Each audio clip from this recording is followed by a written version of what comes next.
Hello everyone, welcome to my YouTube channel maths wizard by Karan sir. तो दोस्तों, आपका chapter number 1 चल रहा है हमारे पास, रिलेशन एंड फंक्शन। मेरे 12th क्लास के भाइयों, तो सबसे पहले तो मैं आपको बता देता हूँ, मैं आपको ऑलरेडी जो मैंने 11th क्लास में लेक्चर अपलोड किया था मेरा रिलेशन और फंक्शन से रिलेटेड, वो देखना आपको कंपलसरी है यार भाइयों। सबसे पहली बात तो ये क्योंकि कई सारे मेरे प्यारे प्यारे भाई ऐसे होते हैं जो 11th क्लास में रिलेशन और फंक्शन पे ध्यान नहीं देते हैं। उन्हें वो चैप्टर थ्योरेटिकल लगता है, जो उन्हें मज़ा ही नहीं आता है, उनका इंटरेस्ट बनता ही नहीं है। और इस वजह से मेरे वो प्यारे प्यारे भाई और वो प्यारी प्यारी बहनें छोड़ देते हैं उस चैप्टर को कि देखा जाएगा, बात की बाद में निपटेंगे। तो बात की बाद में निपटेंगे तो अभी निपटना पड़ेगा भाई। अपन आज स्टार्ट कर रहे हैं। अपने पास 12th में रिलेशन के बारे में सीधा ये दिया गया है, टाइप्स ऑफ रिलेशन, और 100% क्वेश्चन आता है मेरे भाइयों। तो रिलेशन क्या होता है, रिलेशन के बारे में जो कुछ डोमेन निकालना, रेंज निकालना, कोडोमेन, इनवर्स ऑफ रिलेशन, ये सारी चीज़ें मैं ऑलरेडी आपके लिए अपडेट कर चुका हूँ भाइयों मेरे यूट्यूब चैनल पे। आप पहले वो लेक्चर देखना, उसके बाद अपनी ये वाली शुरुआत कंटिन्यू करना। तो आज मैं आपके पास लेके आया हूँ भाइयों types of relation. Types of relation, भैया रिलेशन कितने टाइप का होता है, आज कहानी ये चल रही है टाइप्स ऑफ रिलेशन के बारे में। तो सबसे पहले मैं आपको बता दूं, जो सबसे पहला है उसका नाम है reflexive. Reflexive relation, reflexive relation. मैं आपको पहले सारे नाम बताऊंगा, फिर एक एक करके सबको डिस्क्राइब करूंगा। सबसे पहला क्या है बच्चों, रिफ्लेक्सिव। सेकंड होता है सिमेट्रिक।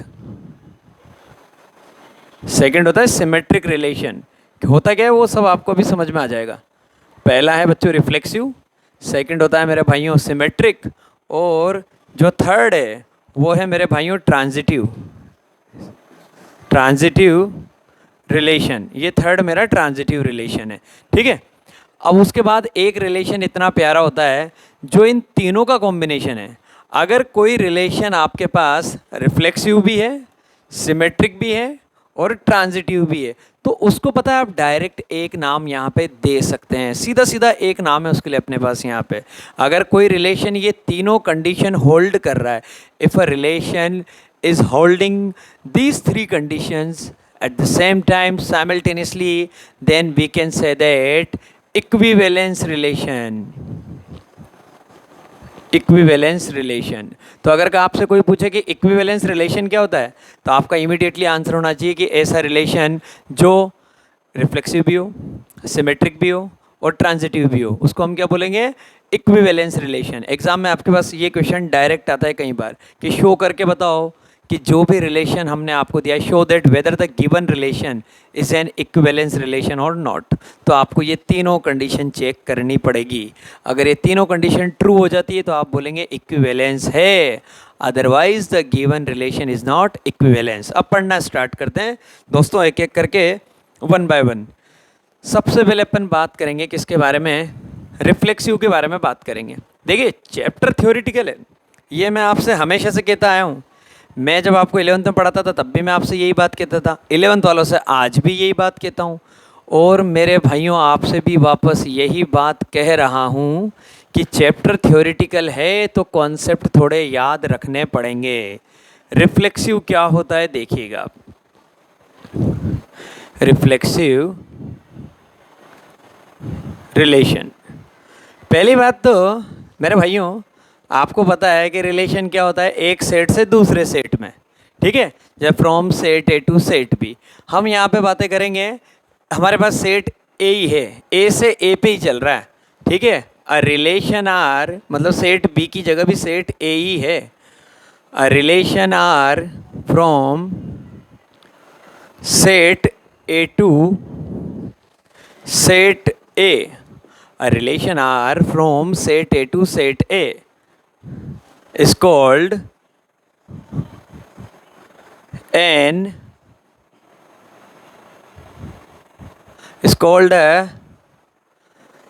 रिफ्लेक्सिव। शॉर्ट में लिख दिया, a relation R from set A to set A. मतलब किस तरीके से दिया है मैंने बच्चों, R such that A to A. भाई अब आप क्या है, चैंपियन हो गए इन चीज़ों में कि भैया रिलेशन को दिखाना है या फंक्शन को दिखाना है तो कैसे दिखाएंगे। R such that A to A, फिर जो भी आपको हम रूल दें वो रूल बताना पड़ेगा। R such that A to a is called a reflexive relation if, एक कंडीशन आपको माननी पड़ती है। आप जानते हैं भैया ये सेट ए है, सेट ए के अंदर कुछ एलिमेंट होंगे। मैंने बोला कि सेट ए के अंदर एक एलिमेंट है x, if x belongs to set A. मेरे पास जो सेट ए है, जैसे ये सेट ए है दोस्तों, कई सारे बच्चे पता है इस चैप्टर को इतना डिफ़िकल्ट समझ लेते हैं। क्यों? क्योंकि वो अच्छे से पढ़ते नहीं है, पहली बात तो ये। दूसरा, जिस भी टीचर से वो पढ़ते हैं वहाँ पे उनको एक्सप्लेनेशन अच्छे से नहीं मिलता है। लेकिन आपको ये शिकायत मुझसे नहीं रहेगी मेरे भाइयों। जैसे सेट ए है, सेट ए के अंदर जैसे सपोज़ दो एलिमेंट है, एक एलिमेंट है 1, एक एलिमेंट है 2, तो मैं क्या बोलूँगा? 1 बिलोंग्स टू सेट है, यही तो बोलूँगा। या फिर मैं बोलूँगा 2 बिलोंग्स टू सेट है।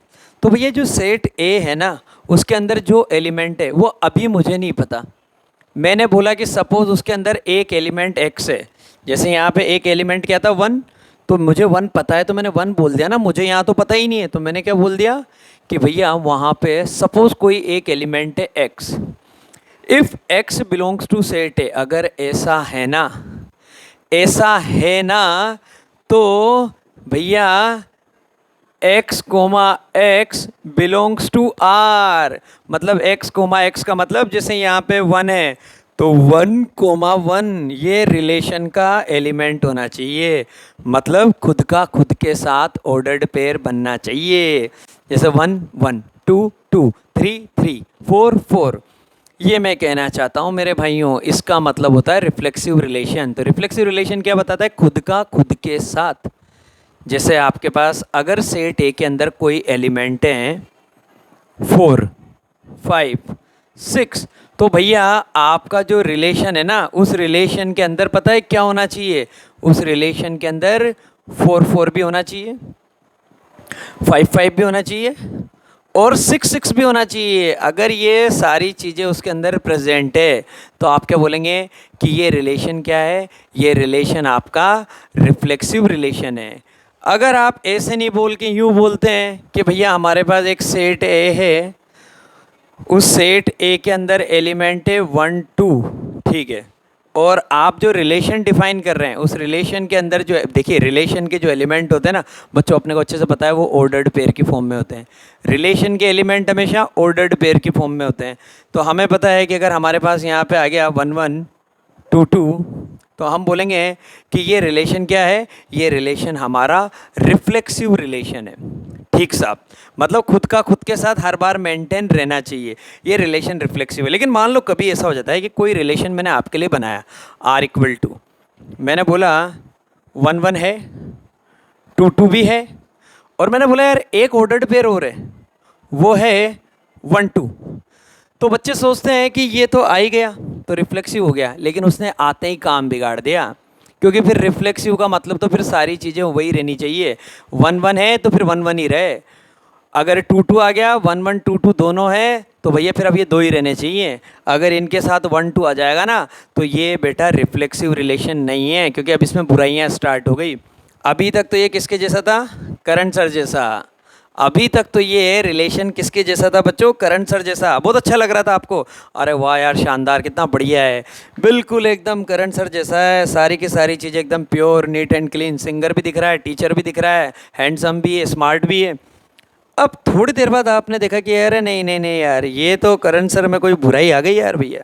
और बुराई तो हमारी दुनिया पहले पकड़ती है, बुराई तो हमारी सोसाइटी सबसे पहले पकड़ती है। आप 10 अच्छे काम करो और बाद में जाके एक कांड कर दो, आपका नाम उसी दिन से मशहूर हो जाएगा कि यार ये आदमी बड़ा बेकार है यार। इसलिए बेटा हमें क्या सर्च करना होता है? हमें तो ये सर्च करना होता है कि बुराई क्या है। हम समाज है, हमें क्या सर्च करना है? बुराई क्या है। ये बुराई है भैया कि यहाँ पे 1 2 आ गया, और 1 2 अगर आ जाएगा ना तो भैया इसने इस रिफ्लेक्सिव का काम बिगाड़ दिया। अभी तक तो बहुत अच्छा चल रहा था मामला, यहाँ आते ही लफड़ा पड़ गया। तो ये रिफ्लेक्सिव नहीं है। मुझे बहुत अच्छे से उम्मीद है कि आपकी खोपड़ी में सेट हो गया होगा बच्चों। तो रिफ्लेक्सिव का मतलब होता है खुद का खुद के साथ, मतलब हमेशा ऑर्डर्ड पेयर इस फॉर्मेट में रहने चाहिए। तो दोस्तों ये आपके समझ में आ गया रिफ्लेक्सिव क्या होता है। अब रिफ्लेक्सिव के बाद मेरे भाइयों नंबर आएगा, पता है किसका? सिमेट्रिक। सिमेट्रिक क्या होता है? तो देखिए दोस्तों, symmetric relation, symmetric relation, symmetric relation वही relation R from set A to set A. Language तो वही चलेगी हमारी, लैंग्वेज में कोई दिक्कत नहीं मेरे भाइयों कतई भी। A relation R from set A to, a relation R from set A to set A is called symmetric, short में लिख देता हूँ, is called symmetric relation if, is called symmetric relation if. अब देखिए, जैसे रिफ्लेक्सिव में हम एक एलिमेंट एक एलिमेंट मान के काम करते हैं ना, जैसे x बिलोंग्स टू सेट है, भाई सेट ए के अंदर कोई एक एलिमेंट है। सिमेट्रिक में हमको दो एलिमेंट लेने पड़ेंगे। एक बार लास्ट ईयर मुझसे एक बच्चे ने पूछा कि ऐसा क्यों? भैया सिमेट्री अगर दिखानी है तो किसी के साथ दिखानी पड़ेगी ना, ऐसा थोड़ी कि खुद के साथ ही करता रहूँगा। वो काम होता है रिफ्लेक्सिव में। जैसे मैं बोलूँ कि यार मैं आपको लाइक करता हूँ, तो वो मुझे लाइक करेगी या करेगा, तभी तो जाके मामला बनेगा कि मैं इसे लाइक करता हूँ, वो मुझे लाइक करती है।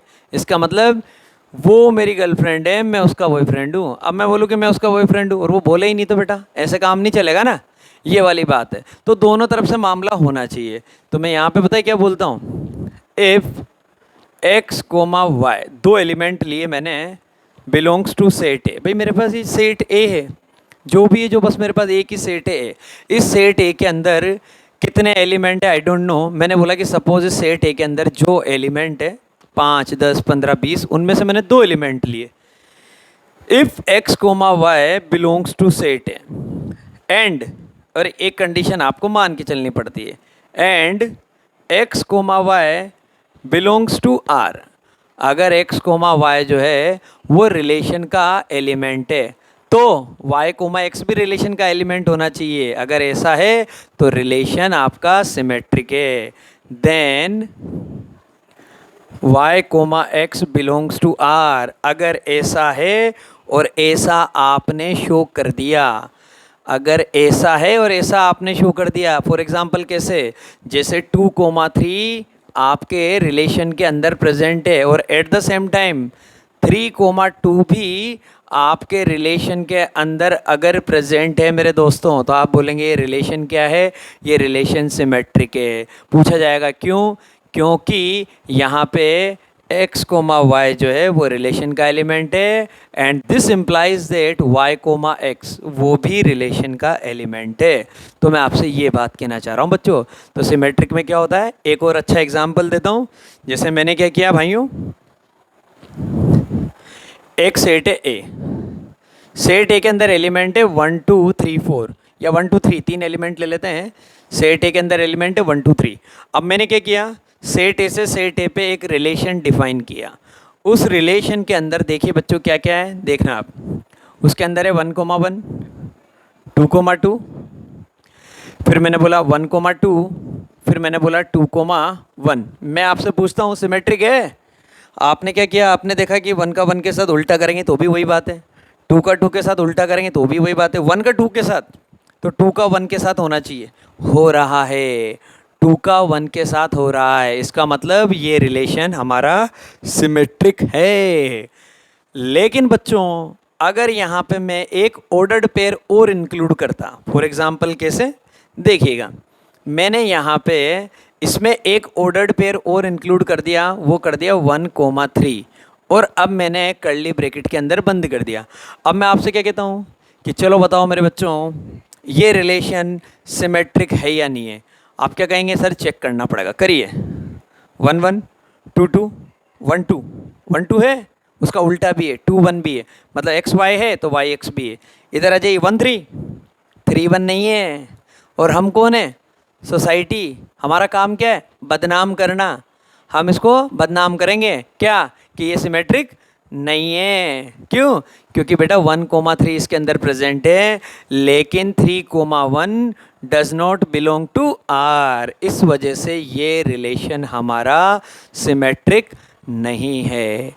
मुझे बच्चों यकीन है कि आपके खोपड़ी में बात अच्छे से जा रही होगी, और जितना आपने इस चैप्टर को बदनाम कर रखा है उतना अब आप नहीं करेंगे आज के बाद से, ये मैं एक्सपेक्ट कर रहा हूँ। तो बच्चों ये सिमेट्रिक की कहानी हो चुकी है। अब सिमेट्रिक के बाद नंबर आएगा ट्रांजिटिव रिलेशन।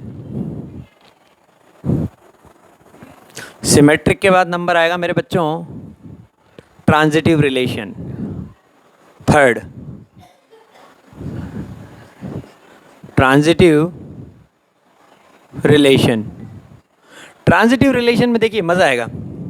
अब की बार मैं 3 एलिमेंट लाऊंगा, जैसे मैंने रिफ्लेक्सिव में 1 एलिमेंट लिया था, सिमेट्रिक में 2 एलिमेंट लिए थे, ट्रांजिटिव में मेरे भाइयों में 3 एलिमेंट लेके आऊँगा, मज़ा करवाऊँगा आपको। A relation R from set A to set A is called short में लिख देते हैं transitive relation is called a transitive relation if. क्या भैया, अब की बार 3 एलिमेंट लेने हैं, रिफ्लेक्सिव में 1 लेते हैं, सिमेट्रिक में 2 लेते हैं, ट्रांजिटिव में 3 लेंगे। If x comma y comma z belongs to set A. भैया ये तीनों किसके एलिमेंट है? सेट ए के एलिमेंट है, क्योंकि कहानी सेट ए पे ही तो चल रही है यार, ठीक है ना। तो सेट ए के अंदर 3 एलिमेंट है, देन एंड ये सेट ए के एलिमेंट है, and x comma y belongs to R. Relation के अंदर एक्स कोमा वाई प्रेजेंट है, ठीक है भाई। Y comma z belongs to R. भाई 2 कंडीशन लेनी पड़ेगी ना, क्योंकि सिमेट्रिक में क्या कहा था, एक्स कोमा वाई अगर रिलेशन में है तो वाई कोमा एक्स भी रिलेशन में होना चाहिए। अपन ने यही तो बोला था। तो हमने बोला कि एक्स कोमा वाई रिलेशन में है, तो वहाँ पे हमने बोला था वाई कोमा एक्स रिलेशन में होना चाहिए। यहाँ पे हम क्या बोल रहे हैं, हम बोल रहे हैं एक्स कोमा वाई रिलेशन के अंदर है और वाई कोमा जेड भी रिलेशन के अंदर है। तो ऐसी कंडीशन में देन शुरुआत किसने करी है? इस चेन की शुरुआत करी है इस लड़के ने। ये लड़का, ये लड़की, जो भी प्यारा बच्चा, इसने इसको दोस्त बनाया, इसने इसको दोस्त बनाया। कहानी शुरू करी है एक्स ने, तो एक्स की प्रायोरिटी पहले है, then x comma z belongs to R. ये कंडीशन है अगर, मतलब एक्स कोमा वाई रिलेशन के अंदर प्रेजेंट है, वाई कोमा जेड रिलेशन के अंदर प्रेजेंट है, तो एक्स कोमा जेड भी रिलेशन के अंदर प्रेजेंट होगा, तो हम बोलेंगे हमारा रिलेशन ट्रांजिटिव है। तो ऐसा है, ऐसा है। अगर ये दोनों चीज़ें हैं और ये भी आपको रिलेशन के अंदर मिल जाए, तो आप बोलेंगे मेरे दोस्तों कि आपका रिलेशन क्या है? आपका जो रिलेशन है वो है ट्रांजिटिव रिलेशन। ठीक है मेरे बच्चों, अब मैं बताता हूँ आपको। मैंने आपको बोला कि अगर मेरे पास एक्स वाई जेड ये 3 एलिमेंट है सेट ए के अंदर, सेट ए के अंदर अब की बार 3 एलिमेंट लिए, और मैंने बोला ये रिलेशन का एलिमेंट है, ये रिलेशन का एलिमेंट है, तो अगर ये भी रिलेशन का एलिमेंट है तो फिर आपका रिलेशन क्या होता है? Transitive relation. और बहुत सिंपल, देखना मैं आपको बताता हूँ। जैसे आपके पास एक सेट है ए, सेट ए के अंदर एलिमेंट है दोस्तों 1 2 3। तो देखना आपको समझ कितना मज़ा आएगा। सेट ए के अंदर 3 एलिमेंट है, मैंने बोला 1 2 3। अगर आपके रिलेशन में क्या प्रेजेंट है बच्चों? 1 1 प्रेजेंट है, 2 2 प्रेजेंट है, एक बार अपन ने बोला 1 2 प्रेजेंट है, फिर मैंने बोला भाइयों 2 3 प्रेजेंट है, और मैंने बोला एट द सेम टाइम आपके पास 1 3 भी प्रेजेंट है। मैं आपसे पूछता हूँ क्या ये रिलेशन ट्रांजिटिव है? आप पता है क्या कहेंगे? सर 1 1 है, इससे कोई मतलब नहीं है, 2 2 है, कोई दिक्कत नहीं है, 1 2 है। अब 1 2 है ना, तो फिर मेरे भाइयों 1 2 के बाद अब 2 का जिससे चलेगा क्या चक्कर? 1 2 2 का चक्कर चला भैया 3 से, 2 का चक्कर चला 3 से, तो ये चेन कैसे चली? 1 2 1 का 2 से चला, 2 3 2 का 3 से चला। तो फिर अगर रिलेशन के अंदर 1 3 प्रेजेंट हो तो हम बोलेंगे ट्रांजिटिव है। 1 2 प्रेजेंट है, 2 3 प्रेजेंट है, तो 1 3 भी प्रेजेंट होना चाहिए। 1 की प्रायोरिटी पहली है, क्यों? क्योंकि 1 ने ये दोस्ती चालू करी थी बच्चों, तो 1 3 इसके अंदर प्रेजेंट है। मैं बोलूँगा ये रिलेशन मेरा ट्रांजिटिव रिलेशन है। लेकिन बच्चों हम क्या हैं? हम बहुत प्यारी सोसाइटी हैं। हम क्या देखेंगे? हम ये देखेंगे कि यहाँ पे कुछ कांड हो रहा है कि नहीं हो रहा है, कुछ गड़बड़ हो रही है कि नहीं हो रही है। तो देखा भैया, अभी तक तो नहीं थी, लेकिन जैसे ही मेरे जैसे आदमी ने क्या किया, मैंने आपको यहाँ पे बोल दिया बच्चों कि मेरे पास एक नया पेड़ में लेके आ रहा हूँ। वो है बच्चों, इसको ऐसे कर देते हैं कि मैं एक नया एलिमेंट लेके आया हूँ। आपके पास 1 2 है और आपके पास से बच्चों 2 3 है। फिर मैं आपसे बोलता हूँ मेरे पास 1 3 है, मेरे पास 1 3 है। मैंने ये बोला बच्चों 1 1 है, 2 2 है, 1 2 है, 2 3 है। ठीक है, 1 2 है, 2 3 है और यहाँ पे आपके पास क्या है, 1 3 है। तो आप अभी तो वापस इसको क्या बोलेंगे कि सर ये वापस क्या बन गया, अपना ट्रांजिटिव रिलेशन। लेकिन अगर मान लो मैं इसमें से 1 3 को हटा दूँ, अब आपको और मेरी बात समझ में आएगी। 1 1 है, 2 2 है, 1 2 है, 1 2 के बाद 2 3 है, 2 3 के बाद 1 3 होना चाहिए था ना। लेकिन अभी मैंने इसमें से क्या किया बच्चों, एक्सक्लूड कर दिया। तो मैंने इसमें से 1 3 को एक्सक्लूड कर दिया। तो आप क्या बोलेंगे, 1 3 does not belong to R. मैं आपको ये चीज़ सिखाना चाह रहा हूँ कि अगर आपको वो रिलेशन के अंदर एलिमेंट नहीं मिलता है तो आप बोलेंगे कि ऐसी कंडीशन में ये ट्रांजिटिव रिलेशन नहीं है, क्योंकि 1 का 2 से है, 2 का 3 से है, तो 1 और 3 का भी होना चाहिए था, लेकिन मैंने इसके अंदर से हटा दिया। तो बच्चों आप बोलेंगे this is not a transitive relation. तो ये ट्रांजिटिव रिलेशन नहीं है। तो ये तो हो गई बच्चों इन तीनों की कहानी। अब मैं आपके लिए कुछ क्वेश्चंस लेके आता हूँ जिनको देख के आपको मज़ा आएगा। और इससे अच्छी बात, सबसे पहले मैं आपको ऑलरेडी बता ही चुका हूँ कि हमारे पास ये भी कहानी आएगी कि कोई रिलेशन इक्विवेलेंस कब होता है। आप जानते हैं इक्विवेलेंस अगर रिलेशन है तो वो ये तीनों कंडीशन होल्ड करेगा। वो रिफ्लेक्सिव भी होगा, वो सिमेट्रिक भी होगा, वो ट्रांजिटिव भी होगा। अगर ऐसा है तो इक्विवेलेंस है। अब क्वेश्चन देखिए बच्चों स्क्रीन पे, बड़ा सिंपल सा क्वेश्चन लेके आओ मेरे भाइयों। ये इस तरह की बातें मैं अभी आपसे ऑलरेडी कर चुका था, लेकिन क्वेश्चन की फॉर्म में जब आएगा ना तो आपको और मज़ा आएगा। देखिए, show that the relation R in the set A. ये सेट ए है, वही सेट ए के अंदर मैं पहले भी 1 2 3 ले रहा था, वापस 1 2 3 मैंने लिया। मैंने एक रिलेशन आपको दिया है, किसकी फॉर्म में? मैंने आपको ऑर्डर्ड पेयर की फॉर्म में दिया है। ठीक है, मतलब मैंने आपको रोस्टर फॉर्म में दे रखा है। तो रिलेशन के अंदर हमने देखा 1 1 है, 2 2 है, 3 3 है। मतलब खुद के साथ तो कहानी पूरी हो रही है। 1 1 है, 2 2 है, 3 3 है। हमसे बोला जा रहा है कि ये जो रिलेशन है ना इज़ रिफ्लेक्सिव। ये क्या होना चाहिए? रिफ्लेक्सिव होना चाहिए, but neither symmetric NOR transitive.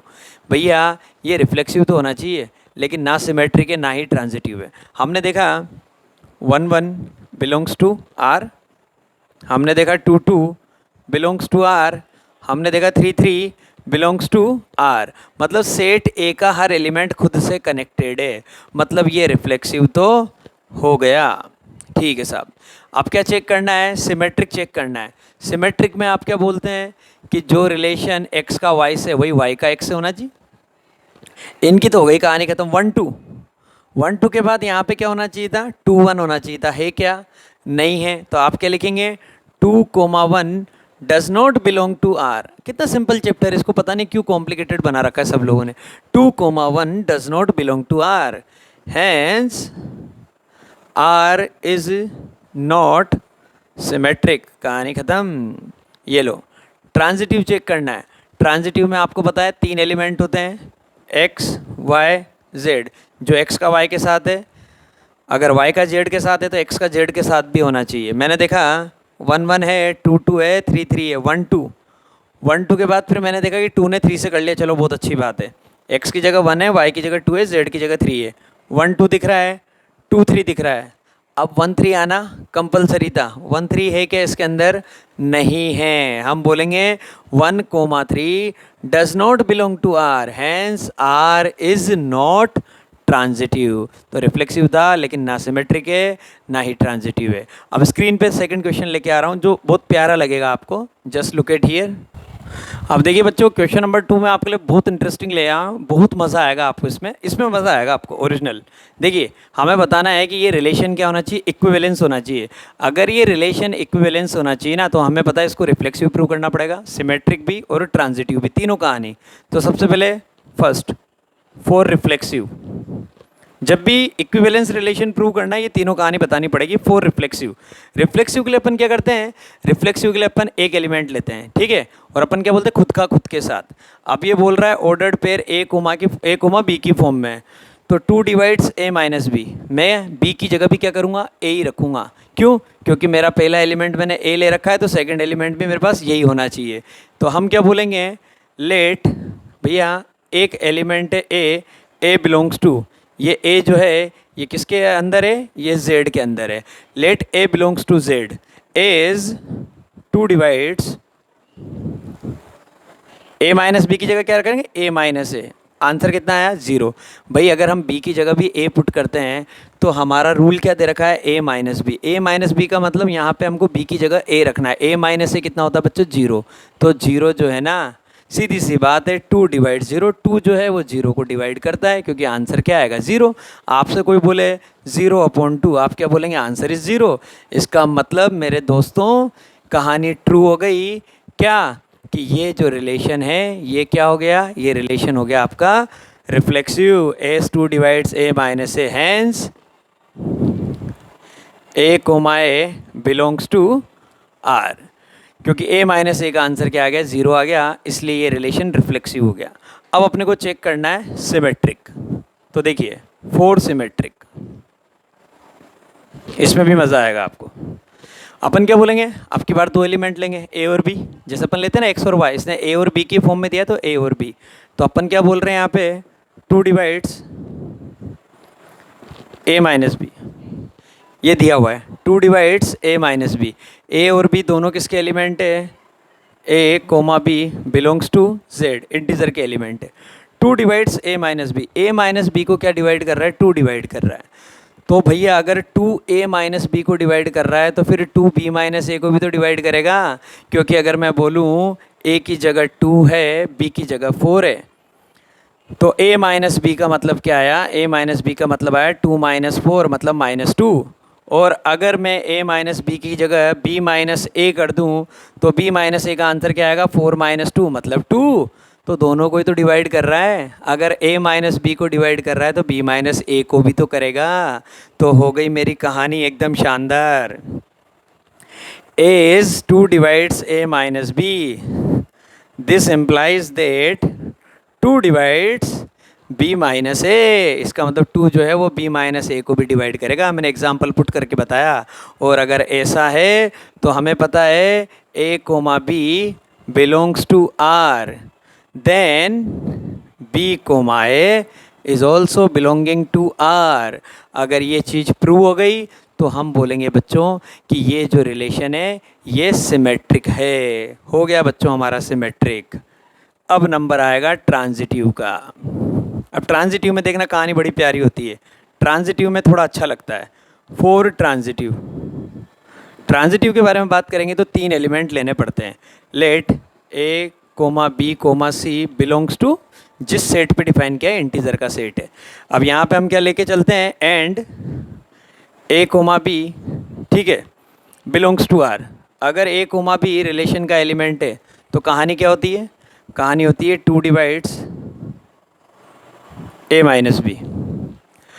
अगर बी कोमा ए रिलेशन का एलिमेंट है, ए कोमा बी रिलेशन का एलिमेंट है तो 2 डिवाइड्स ए माइनस बी। और b comma c belongs to R, b comma c अगर रिलेशन का एलिमेंट है, बी कोमा सी रिलेशन का एलिमेंट है तो हम बोलेंगे 2 divides B minus c. 2 divides B minus, यहाँ पे आएगा 2 डिवाइड्स ए माइनस बी, यहाँ पे आएगा 2 डिवाइड्स बी माइनस सी। अगर 2 ए माइनस बी को डिवाइड कर रहा है तो आप क्या लिखेंगे, आप लिखेंगे ए माइनस बी अपॉन 2। 2 डिवाइड कर रहा है ए माइनस बी को। सपोज़ इसका आंसर कुछ भी आया, सपोज़ इसका आंसर कुछ भी आया, फॉर एग्ज़ाम्पल के आया, ठीक है, तो ए माइनस बी की वैल्यू क्या आ गई, 2k। 2 divides B minus c, 2 divide कर रहा है बी माइनस सी को, इसका मतलब बी माइनस सी अपॉन 2। सपोज़ इसका आंसर क्या आया, सपोज़ इसका आंसर Q आ गया, तो B माइनस सी की वैल्यू क्या आ गई 2Q। B माइनस सी की वैल्यू क्या आ गई 2Q। इसको बोल दीजिए इक्वेशन नंबर 1, इसको बोल दीजिए इक्वेशन नंबर 2। दोनों को प्लस कर दो, ज़िंदगी का मज़ा आ गया। देख लीजिए भले, प्लस कर दीजिए दोनों को। Equation number 1 A minus B, LHS में LHS प्लस होगा, plus B minus C equal to 2K plus 2Q। B से B cancel, A minus C equal to 2 common आ गया, ब्रैकेट के अंदर K प्लस Q। अभी K प्लस Q कुछ भी हो, K भी क्या है एक इंटीजर है, Q भी क्या है एक इंटीजर है। इंटीजर में इंटीजर को प्लस करेंगे, आंसर इंटीजर। तो इसको एक नया नाम दे देते हैं A minus C equal to 2R, where R equal to K plus Q। इसका मतलब क्या हो गया, इसका मतलब ये हो गया कि A माइनस सी जो है वो भी 2 से डिविजिबल है, हैंस 2 डिवाइड्स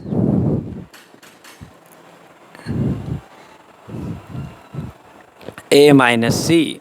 अगर 2A माइनस सी को डिवाइड कर रहा है तो A कोमा सी वो भी रिलेशन का एलिमेंट प्रूव हो गया, वो भी रिलेशन का एलिमेंट प्रूव हो गया। तो हमारी कहानी क्लियर हो गई। A कोमा B था, B कोमा C था, और आंसर क्या आ गया A comma C। A comma B R में था, B कोमा C वो भी R में था, और उससे प्रूव हो गया कि A कोमा C वो भी R के अंदर है। रिलेशन ट्रांजिटिव हो गया, तीनों कंडीशन एक साथ ट्रू हो गई, मतलब रिलेशन इक्विवेलेंस है। बाकी अपन कल मिलेंगे। Bye bye, have a nice day.